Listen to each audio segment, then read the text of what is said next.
Mga kapuso, hagna angon sa 200 pesos nga saka sa daily wage pasado na sa second reading sa Kongreso. Pila ka daily minimum wage earner ginakabig nga dako nga bulig ing kaso madugangan pa ang ilang nga sweldo. Si Zen Kilantang Sasan nakatuto.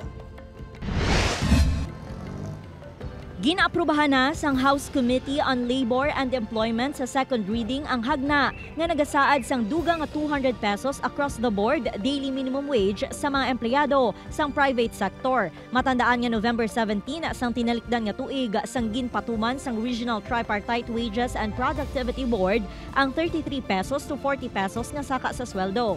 Si Josel nga isa ka minimum wage earner, ginakalipay ang hagna bangod ako ini nga bulig para sa iya pamilya. Ilabi na nga ginakinot lang sini ang 513 pesos nga sweldo. Nga isamon nga ga-board, tapos may mga sariling mga blayran or other expenses. Nakauwi sa nga bulig para samon nga ang dugang nga sweldo. Ang iban nga mga mamumugon nga hindi minimum wage nagalauman nga madugangan ng ila sweldo. Ilabi na nga tuman kamahal ang presyo sa mga balaklon. Maka-income kami niya, iti siyempre may ginapa-eskwila ka, amo na lang ginatsagaan mo na lang ibisan gamay. Dako gina siya nga bulig para man sa amon kung ma-implement man na siyang government naton.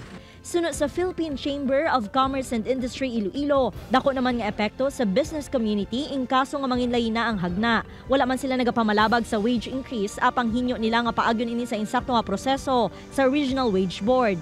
Because sa mandated wage hike nga ini, ang mga mag-agmay nga enterprise will now shoulder higher payroll expenses. And ang impact sini, especially sa mga low-margin industries like retail, hospitality, agri-food, i-pass on ini siya sa aton nga consumers, sa aton nga mga manugbakal. So ang impact sini hindi lang sa mga negosyante mismo. Upod kay Marvin Lauderes, Zen Kilantang Sasa, One Western Visayas.